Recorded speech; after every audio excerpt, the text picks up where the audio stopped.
Parce que justice de quitter, justice à Mokili. Et qui quitter, mais justice à maintenant mais quitter. Turanjiwana vidéo ya Papa Nabiso pour Bimanaï avec Pascal Mukuna.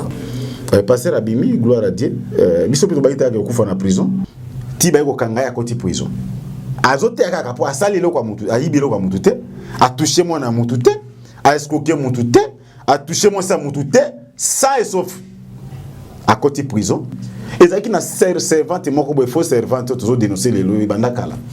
Avec ne soit pito mais yo ka prophétesse so yaki lelo faut boire que les ba fleur à table le mokili biki abimi bobeti maboko kwa Mandela bimaki 27 ans ngoti na prison c'est bien bon siko ata siko mona kanga mai pona nini moi si on azolela mami chibola juste ko tikae est-ce que vraiment soka reconnaître na yebisa évêque soka zo reconnaître que esengela devoir mami be mukanda lopango mobile na ya tika asala ngwala miable biloko asali ekozako ekokanite na non va parce qu'il y a des évêques il y a des évêques yende mutasaki yende mutakufela ki église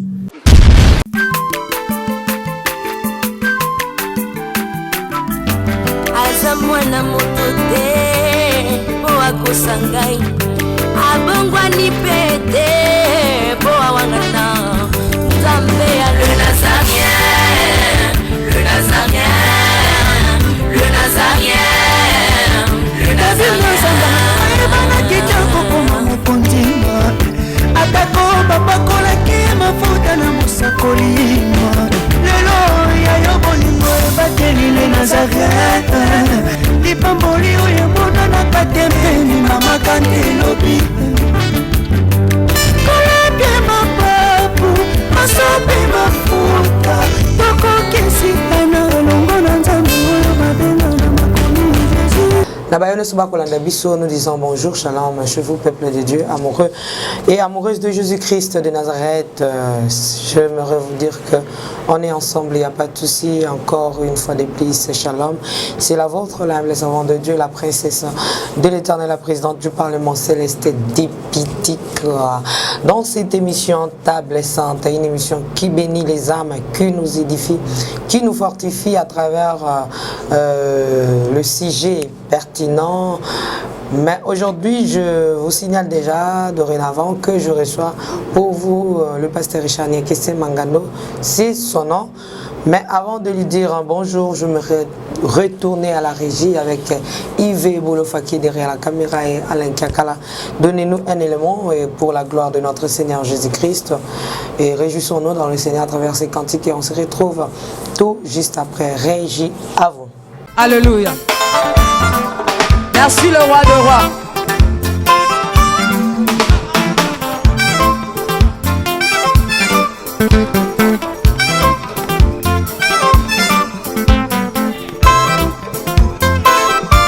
Alléluia.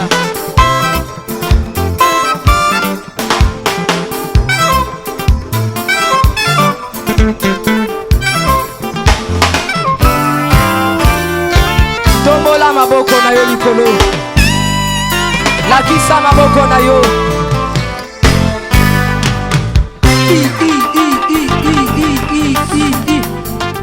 Sakat. Sakat. On y va. Ah. Salaboye, salaboye. assis sur son trône Salaboye. On y va. assis sur son trône Encore, encore, encore. Ah, ah, ah. Afandi na ngwende na ye. son trône Yesu azaya kofanda. On y va. assis sur son trône Afandi, afandi, afandi, afandi. assis sur son trône Fandi saye, fandi saye, fandi saye. Nazo mono tetika Yesu afandi. Afandi, afandi, afandi, afandi. Merci Jésus. Merci Jésus. sur son trône Afandi, afandi. Salaboye. Salaboye. Salaboye. Gardez-la Yesu le sako. On y va. Gardez-la. Gardez-la. Gardez-la. nos enfants m'ont maudit Gardez-la. Gardez-la.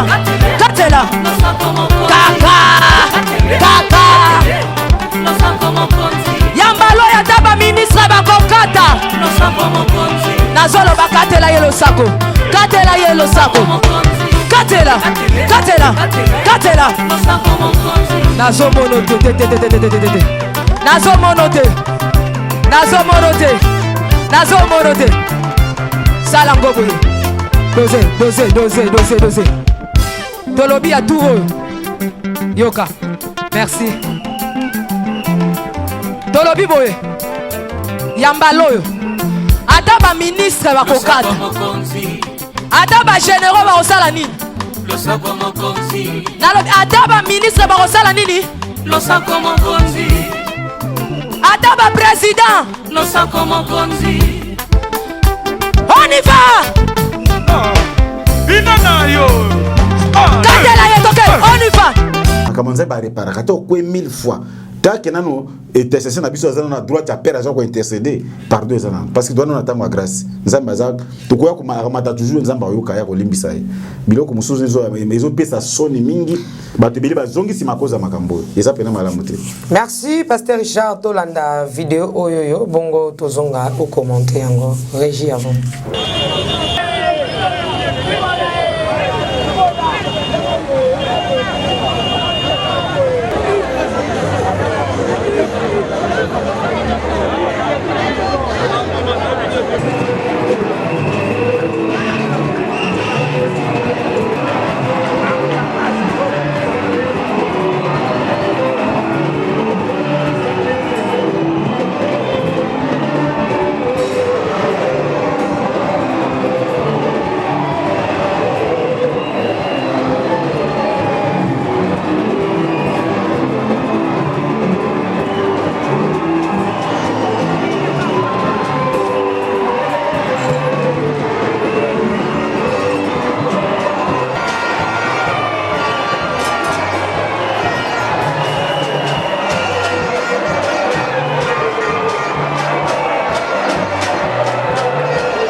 Depuis la petite prison, la senti vraiment soutien total.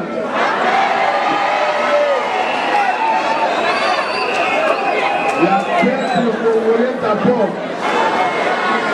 mais il n'y a pas de mémoire. Le colonial Sozabasala, la Zaraki la soutien, il y a une multitude déjà. Dans le colonial Sozabasala, la Congo démocratique, dans le Mazambe, dans le Congo, la paix sur le merci.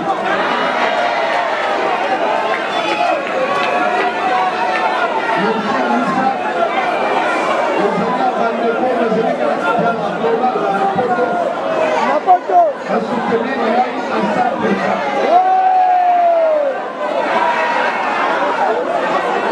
Nazali, on remercie Jésus Christ. Vraiment, état de droit et salut Moussala. Puisque ce que Zalaki a voté, il va condamner l'Aïsraël dans le monde. Il va mentionner que ça.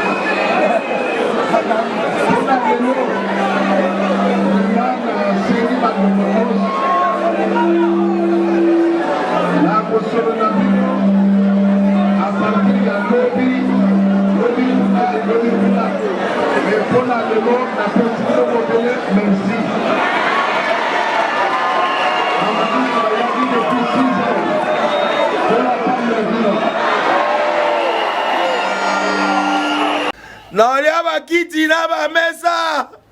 Ah. Atanya ukondoko. Namona yo. Nachayo na mwamba. La minito na kata bena katikata saki ya fufu. Oui. Allô, est-ce que tu bonjour. Boni. Et l'autre côté, et puis qu'il y a mon bureau à travailler tes micros. Donc dès que tu as un galère na niveau 0. Tout ça là boy. Moi il naza na mbongo vraiment mingité. Mais nazo tche la bino moi mukio naza nango na agence moko boy Nazareta. Sarita c'est du sérieux. Oh. Maman comment des bongo donc yo pesa au futi mbongo kuna partir à poto biso to ya to jibilo. Na bengi ya Scotty. Agence moi ifungami comme nango Nazareta. Na kufie. Agence lisusu. Ndeke sansu mulongo kuna. Pour cela susu. Kuna eza mamba mulongo te. Yesi afuti mbongo kuna partir à poto biso tozoke ko récupérer biloko oli. Atika boyeko. Yiso mona makama bongo na monte. Bat papa si mbongo kuna biloko récupérer biloko oli na agence. Ezalaka. Mais yango ibandi. Maman. Leki nanga yebisi ngai mena ndimite. Na lingi na mona ki mona beso. Poli kamba boye. Na monte na ne salamate. Mama yebisa ngai.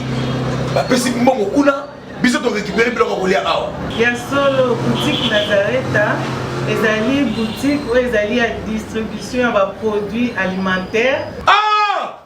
Nasali poto sunga bandeko oyo même ba oyo bazana na peu de ressources comme on a été bandeko bazana niveau à Kinshasa même avec un petit rien. Donc à partir à $10, $15. Donc si on a un bon côté, nous devons la poto ko sunga yo, a ozuka biloko oli. Eh maman Nazareta nzamba pambola ya bakise mikole belé awa na sena mokili. Et bongo awa tozawa poto yeba adresse awa. La boutique Nazareta est ici à Obungate, toza sur avenue Monkoto numéro 1, direction Elengesa. Face à face na église catholique Saint-Vincent. Ah, direction Elengesa, Monkoto numéro 1, à face à l'église catholique Saint-Vincent. Ah, Saint-Vincent d'école. Bon numéro de téléphone, vous avez monté déjà vous avez nango, on a 3 numéros pour Paris, vous avez un numéro pour la Suisse, vous avez un numéro pour la Suède. Ah! Non, non, non, non, non, non. Nazareta. Vous allez la Congo Sili. Julia, ngana kangisa kia fufu. Ya modé, yo bandika na fufu. Oui. Pour la Nazareth, dans un système en bimbi, dans bon Shingo. Bon, ok. Vous allez sérieux. Ça, c'est du sérieux. Ok, de retour sur ce plateau, Yves Bolofa, merci, thank you. Papa Richard, Bible Bisipso, le malheur atteint souvent le juste, mais l'Éternel en délivre toujours. Torandiwana, vidéo à Papa Nabiso, Kobi Manaï, avec Pascal Mukuna, Oyo, et comme il y a le mot là-bas, Minoko, et Basusu, là-bas, Feti, Misusu Bako, Sepem, Supenamawa. Enfin, le Seigneur a justifié son serviteur, Abimi, Olandiwana, Bazako inséré pendant que Tokoloba, Ndenge, Mité, ma peuple, Bakineko, Yambaye, Bazala, qui vraiment, Naïsengo, nos commentaires, la vidéo, Billy le lobby. Commentaire. Merci beaucoup pour la tout cas toutes les questions sont bien. To me gana ko éclaircir makamunde zalaka. Obi que ba juste ba malheur comme il y a toujours ba juste mais ko la ka délivrer ba toujours. To ça non mo justice. To tika no justice obino tanga na ba mikanda ya oya ba juge. O sika ba condamner ba to kuna sika état de droit ezali. To zo na justice ya ko la bengi biso. Mama ta ba benga moto juste aza moto aza ayebili kambote. Aza ba bengi dans lingala ba bi moyenge beni. Na lingala penza makanza au Bible babi moyenge beni cela veut dire moyenge beni tous les exemple quoi apôtre Pierre azalika pas ote ya doctrine ya kola ote ya komba Jésus ba pharisien ba lingite ti ba ko kanga ya koti prison azote ya kaka po asali lo kwa mutu ayibi lo kwa mutu te a toucher moi na mutu te a escroquer mutu te a toucher moi sa mutu te ça et sauf à koti prison babi que église ba ne ko prier pour naï nzambe ko justifier yi abimisi. Toujours exemple Paul on a sila toujours pour la même doctrine et ça qui na servante moko bo faux servante toujours dénoncer les lois banda kala avec ne soit pito mais yo ka prophétesse so yaki lelo faut bo que les ba fleur so ka simbi prophétie exact ndenga lobi yo za tifano bote papa no moko alors ba pena exact babi ki ba pesa e ba pouvoir na mboka wana ba considérer ba roi ba généraux ba ministre mais je moko ka Paul na sila bo le ka bolanda ba tona ba vrai serviteur Paul aleki. Bonjour, Paul Abino. Mais comment est-ce que tu as témoigné pour nous? Bien que tu as passé dans le Zam. Il y a un peu de sentiment que tu as prophétisé. Il y a un finger, il y a un enfin, Pasteur Abimi. Pasteur Abimi, gloire à Dieu. Biso peut être en prison. Mais tant Abimi, il a quitté que les gens pour nous passer dans un maison de retraite, ça a examen de conscience.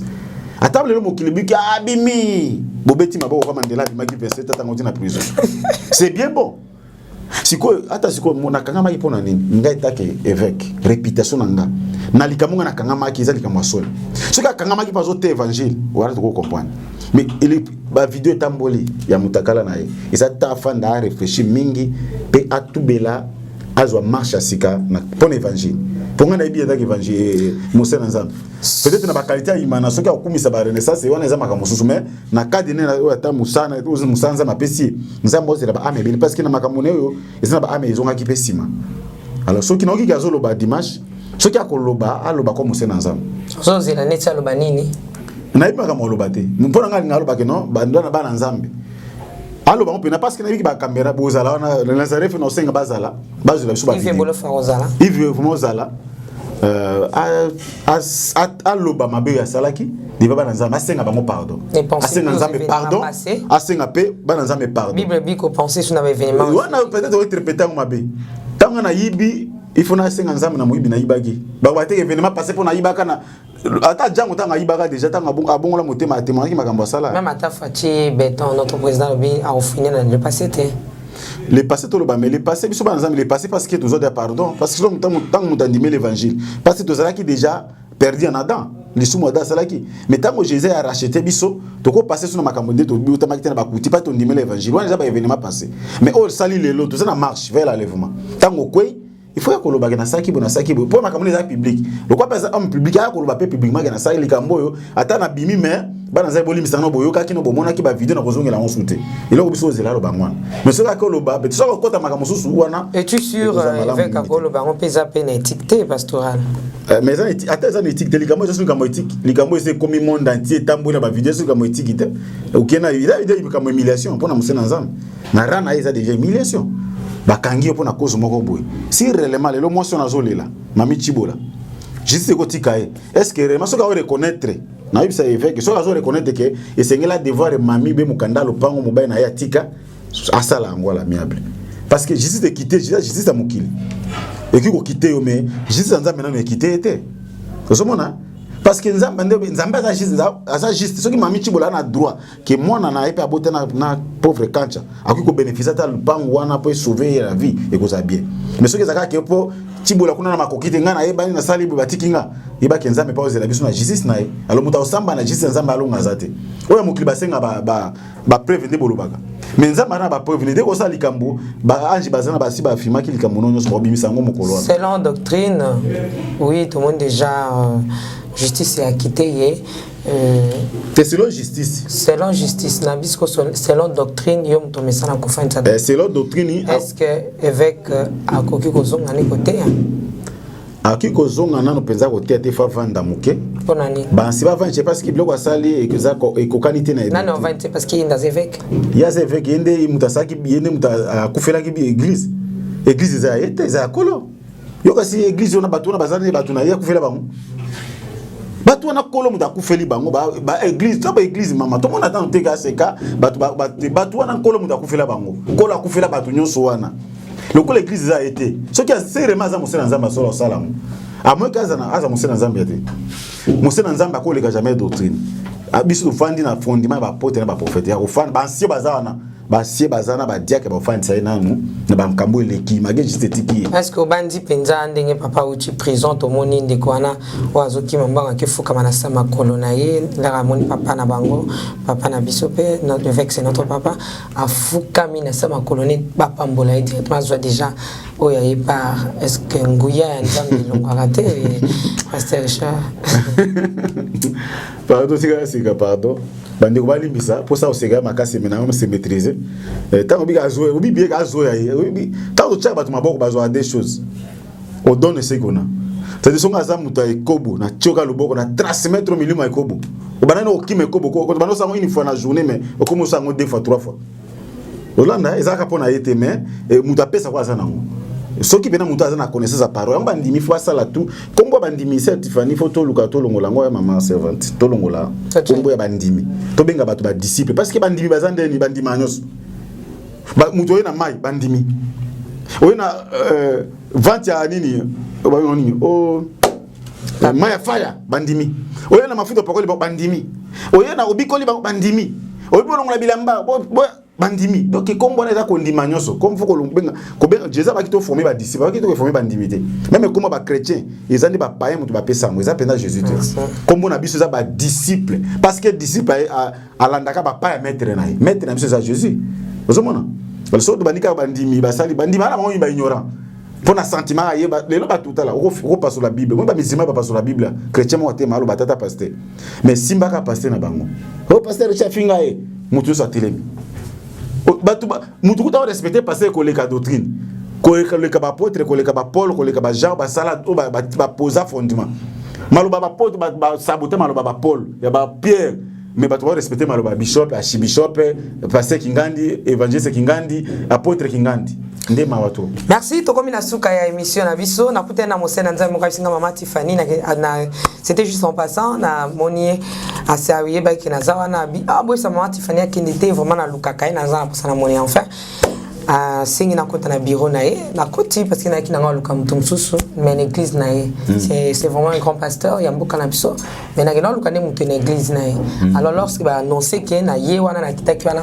asenga kama na ngai alors là na koti singa mama Tiffany oyebiki na luka kana bi gloire à Dieu abi oui to sana mabongi to bengi sapeyo na si papa nzamba zo kuma singa mama Tiffany oyebiki bana ba église ezongi vraiment tokanisa ki bandimi bakozonga vraiment ba yandenge basala kana motivation ana lokoba c'est moi ba temps ebele ba yate bakozonga vraiment na motivation mais auto moniza yango te bandimi bazoya te bolobelela biswango bandimi bazoya église di susute vraiment esengeli ba ya vraiment esalike moi makamsusu vraiment za ya kolala il faut bandimi bazonga église esali peke moi mike ezokota bien te ngabu na répondre que non pasteur baroya au moins na décembre pour décembre bandimba banga bakufa bozela bango na décembre baroya na bango décembre vraiment baroya mais pasteur Richard na peso le bon profiter pour que au bibsa bana nzambe o balimbaki ba pasteur bazozela bango Yesu masia bazozela bango na église et sengeli bazongela na église na bango place ba priaka. À vous dans quelques secondes. Bana nzambe bazozonga baso ba pasteur moni so bana nzambe bazu moi bolemboyo pendant confinement oui makambo eleki mitaka la basena nzambe bimi to ozonga we bimi oyawe bimi tout ça décourager pe batu. Comment va passer le lobby na ndenga mabe oyo ke na présence ba o musu aleke ba de makambo na so ba batu babike kondime ya kana tozoyoka s'il vous plaît motiver bango baya na motiver bango comment ata ba pri na ndako nzamba yoka bango na motiver bango ni non s'il vous plaît pasteur Charles mais église la so to pri na yo boye église ngona maman tokende kaka tokende ko prier na stamp na nini na assemblée ngana to prier boye tout ça déjà église na cameraman to ko sa na biso ko église ndako ngo pola ba ke non salut église na ndako mama tel na ndako mama tel chaque ndako za radio église tanga sangisi mo na ngana bana to prier to partager l'église. Merci on a invité bana nzambe kozonga na bitonga na bango mais le 13 octobre les Nazaréens kokisa setana yango. Bien-aimés dans le Seigneur, tout est grâce. Dans toutes circonstances, nous ne pouvons que rendre grâce à Dieu. Le 13 octobre 2020, 7 ans, jour pour jour, les Nazariens Télévision, votre chaîne chrétienne sur YouTube, commémore son 7e anniversaire. Oh, alléluia, Bana Nzambe, shalom, shalom, shalom, Nabini Nyonso, Bozola Nangai partout dans le monde. Le 13 octobre, les Nazariens, et Kokisi, 7 ans. Moi, à Koli, vraiment, le 13 octobre, c'est une grâce devant le Seigneur. 7 ans, ils avaient signé à perfection. Alors, 7 ans, ils ont facilité. Tu dis qu'il va combattre, ils ont qui bamakambola qui belé peut que décourager batu mais qu'on commence 7 ans déjà quand même les âmes basali grâce et chez le fameux témoignage ngana mona na ndikambo tela les anare c'est pourquoi na lelo na bika na kokole kate même si on a l'équipe pembeni yao même si on a ko tala batu mais na bika wana les nazaré zawani fona le kawali na ba prédication na ba enseignement na ba exhortation na ba nzembo malamu ba cantique édification na ba méditation. Et voilà le 13 octobre de Bokissa, 7 ans. Alors par rapport, il y a manifestation to milulu wana to bongisi des journées, il y a prière, il y a action de grâce, il y a concert. Assis sur son trône. En fait, il faut couper ça dans bateau. Grand concert vous allez gratuit 2 jours seulement mais na kata concert wana mate ya pe kozala pour na ko gagner ba amen concert munene. Les Nazaréens ont produit Certifani. Pour cette occasion, ils ont béni la chaîne O, na ba témoignage, na ba table 5, ils ont béni na biso ba prophète ya bishima. Alors binoba na zambe nyonso obo pambolama na mateya na ngai apôtre Amashia na sengi bino nyonso bo soutenir œuvre oyo ba obolanda biso. Je crois que pasteur Richard Elongina na nous bomona ngoni pas les Nazaréens et bimisa et nakati boibinga pour la grâce les Nazaréens. Le quoi les Nazaréens et produire batu belé et bimisi batu belé basal belé ainsi de suite et sauver ba âme et belé pour moi nakozala boye que ozala ingrate ozala reconnaissant. Ya onto osenga na peuple ya Nzambe nyonso bozala na sima ya les Nazaréens bo soutenir les Nazaréens na nyonso Nzambe apesi yo ozoti na mbongo na yo ozoti na yango a passer compte bancaire ozoti na yango na M-Pesa aux hommes des occasions et sungayo batubeli ba bongola ba mitema vraiment bo soutenir les chaînes oyo ya moto zana besoin de soutenir na yo ba numéro ba kezawana ba M-Pesa ba Orange Man. Alors na sengi na yo contribution na yo ekosunga to célébrer ensemble na servante de l'Éternel ba numéro yango nezoleka tinda action de grâce na yo tinda soutien na yo. Et vraiment, il faut ça la malam. Et nous avons besoin de contribution spirituelle, financière, matérielle, afin que des grands problèmes réussissent, afin que tout le monde ait une action de grâce.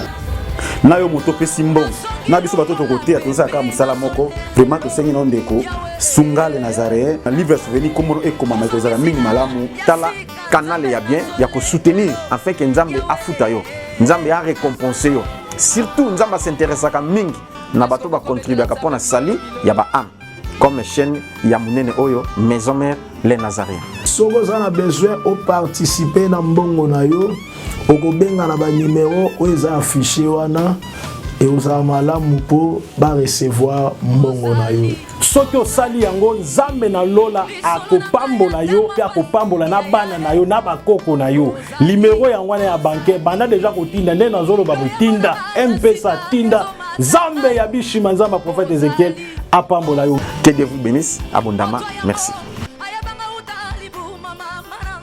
Oma kobosana te participation na yo na ba numéro wana bancaire ezali na ba mpesa na yo bisiko zali kozakisa te kotinda yango pona événement oyo soki kola zwi ba âme yo pambolama vraiment sala yango mais ce pe kola convaincre yo kofinga te ce kola convaincre te pardon otiki meso nzambe Yesu Kristo a convaincre yo sala yango pamba te na le Nazarene stolobaka soki tolobi to sengeli yango to yaka kosala yango bomona pe ningi lekana ya mbalo yo vraiment to zana chango bana chango la princesse Oyawana pour que longona pasa nzambe to iba nini basa nzambe nini to kena bango chango mais je crois que bango ne surtout ba recevoir invitation pasteur Richard comme na conclusion lilo basuki ezaka bandeko bandeko ba ndenge servante to tuna ngasi ko bandeko ba monike ba zubu lembu ba kwei pona makambo beba kezana mutu mwa kufela biso passer kingandi passer excité ndi akufela yo mais ba ke enlèvement ezo ya bientôt vina biso to passer na mokileza ta muke déjà oko ata sali santa sa fete za muke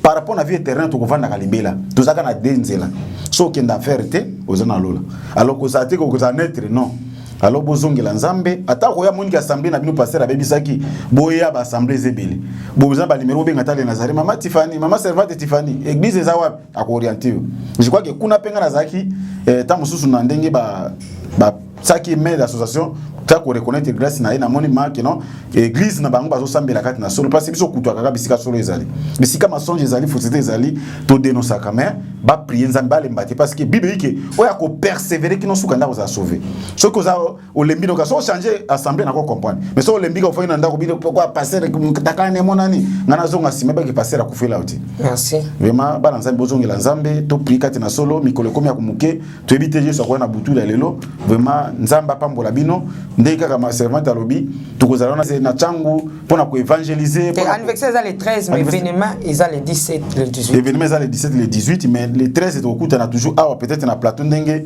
nzamba ko sunga ya bon c'est ça ko zala wapi bon mona toujours biso et puis na campagne na to kozala vraiment so pe bande ko na bino batu bola na biso baza o bazali awa bo inviter bango baya ko kalu banzambe et ko zala malamu mingi vraiment to pe adresse publicité la voilà ko la pambola bino to comme na suka na moni wana na sima caméra Yves Bolofa et puis Ben Ezer et Ben Ezer en piamé nzamba pambola mapasa et maman Mariam merci na bana extérieur surtout merci na bandeko bo soutenir ki biso na main d'association Sœur Tiffany abotami na Kinshasa na sanza ya novembre d'une certaine année et azali kozela na mikolo ezali koya libala na 97 ayebaki na kobongola motema pe kota na église Salem ya Lemba na 2008 ayebaki kozwa baptême pe kota na église ya la louange Lemba wapi alandaki enseignement ya batome kuna 2009 à 2012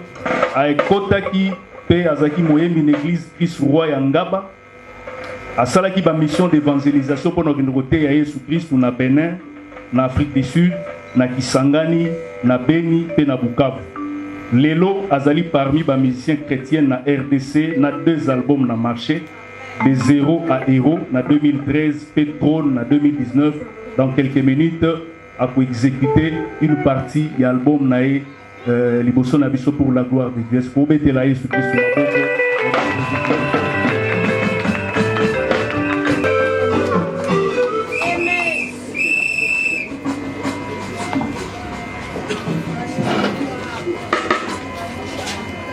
Père de gloire, voici le mandat que tu m'as donné. L'onction que je viens de recevoir ce soir, je la transmets maintenant. La double onction à ta servante, à cause de sa fidélité à ton serviteur, à cause de sa sanctification. Toi, tu l'as trouvé digne. Moi, je la trouve également digne. Et que les cieux qui m'écoutent maintenant, regardez cette servante. Elle est évangéliste et ancienne.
Et puis botika bisote bo soutenir biso toujours na ba conseil na ba prière nzambe apambola ata satana ko tshaba kale nkolo akomatisa satana ko tshaba kale nkolo akomema satana ko tshaba kale nzambe akosala oyo ya lingi pakana na bomoi ya moto na moto ndenge tozaka na se na mabele donc makambo no kokana ekokomela ngai te pamba tingana na makambo nzambe kana banda éternité pona ngai alors na kosala ndenge nkolo akoloba mais à travers bino pe ce kola lobi nous allons toujours obéir parce que na maloba na nzambe to buka na ka to yokaka ce kolo se azongi te papa Guy la bala maman Lauriane la bala Nekab, Nathalie Moussibou, maman Betty, maman Marie-Claire, maman Madekebani, papa Kaïs, na maman Fora, de ton côté la Mikolo, Isakoya, ciao.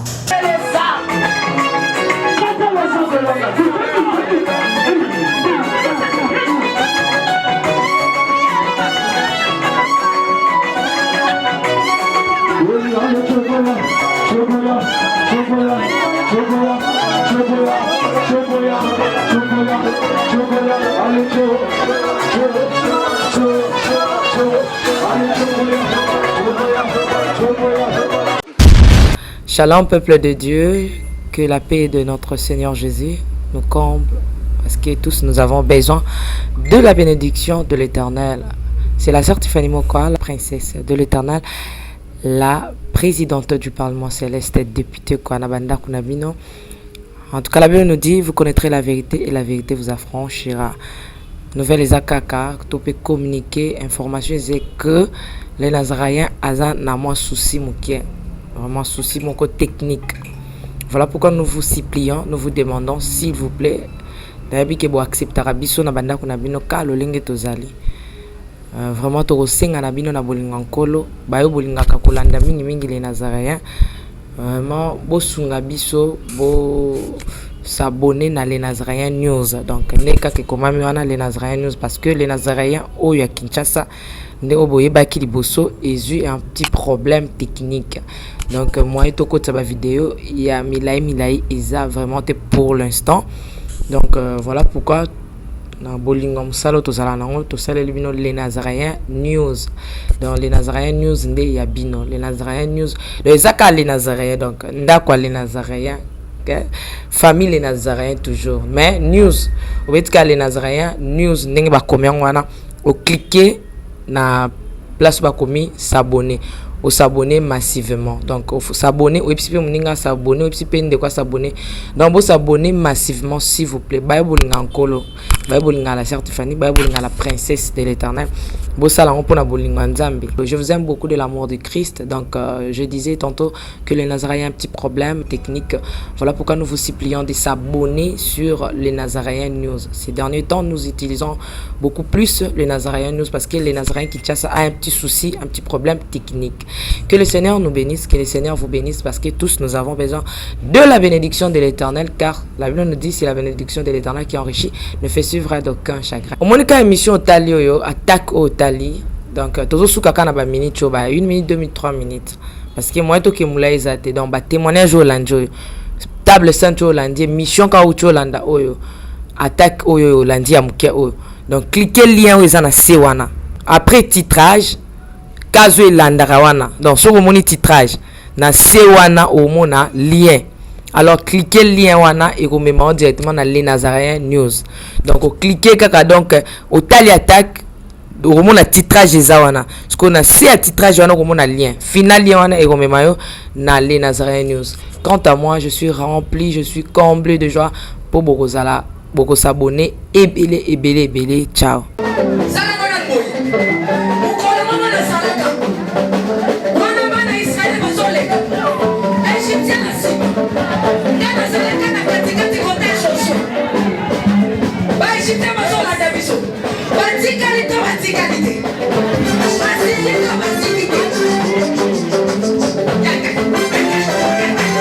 Loba Satan azana ba problème.